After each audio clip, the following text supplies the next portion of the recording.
नमस्कार स्वागत करुच्ची आज मुख्य गुरुत्वपूर्ण खबर को आपण मानकु दर्शक बंधु एबे आमर हस्तगत होइतिबा पाणीपाग जनित किछि विशेष खबर रही जहाँ रही लघुचाप संपर्कित एवं वर्षा संपर्कित राज्य में वर्तमान जारी रही वर्षा एवं गोटे लघुचाप पर आउ गोटे लघुचाप जनजीवन को अस्तव्यस्त कर लगी यार भितर आज राजधानी भुवनेश्वर वर्षार बेहाल होइछि।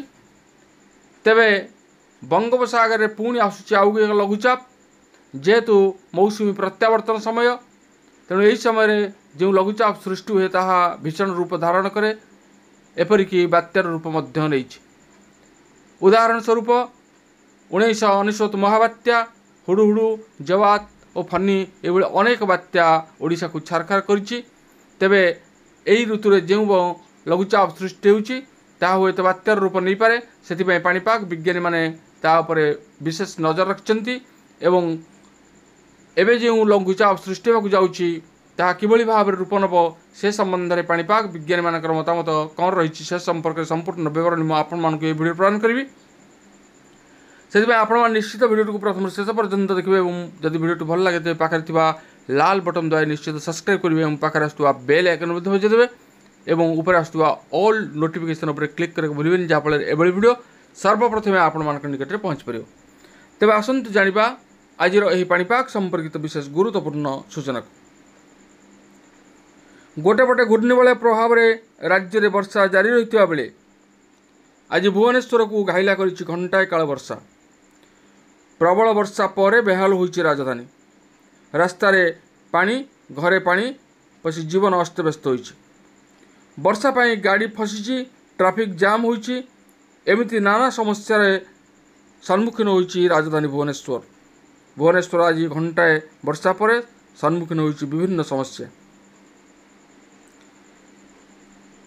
तेज भुवनेश्वर पाई रेड अलर्ट जारी करिछि पाणीपाग विभाग अर्थात भुवनेश्वर में पुणी वर्षा होगा सह स्थिति सांघातिक होगा नहीं आशंका सृष्टि करिछि। सेपटे दक्षिण बांग्लादेश और पाखापाखि अंचल रे एक घूर्णिबलय सृष्टि होइछि।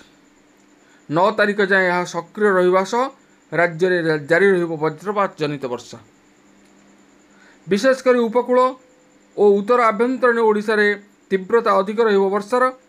तेबे आगामी 3 ରୁ 4 दिन पर्यंत जारी रहिबो एभଳି भाव प्रभाव।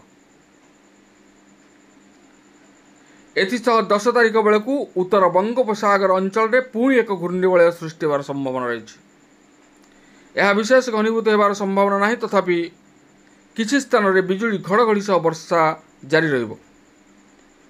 ओडिशारू मौसुमी विदाय नेबार समय 15 तारिख होइतिबा बेले आगामी 5 दिन में मौसुमी विदाय नेबापाई पाग अनुकूल नथिबा आंचलिक पाणीपाग विभाग निर्देशिका मनोरमा महांती सूचना देथिबा बेले पाणीपाग विशेषज्ञ आकलन 17 अक्टोबर पर राज्य धीरे धीरे वायु चलाचल दिग बदलवा सहित पश्चिम ओडिशार किछि स्थान मौसुमी वायु विदाय नेबापाई पाग अनुकूल रहिबो। तेबे आज मध्य राज्य में जारी रहिबो वज्रपात जनित वर्षा। आज आसंता काली सकाळ 8टा जाए 24 जिला को येलो वार्निंग जारी करिछि पाणीपाग विभाग।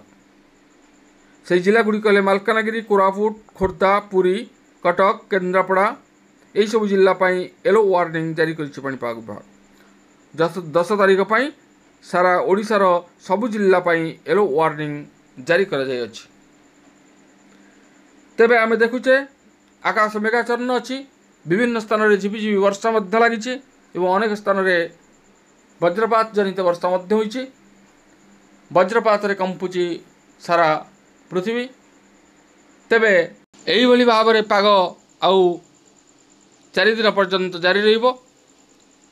तापर धीरे धीरे वर्षार परिमाण कमिबो एवं बंगोपसागर पुणी जो लघुचाप सृष्टि होइछि तार प्रभाव पुणी आसिबो ओडिशा उपरे।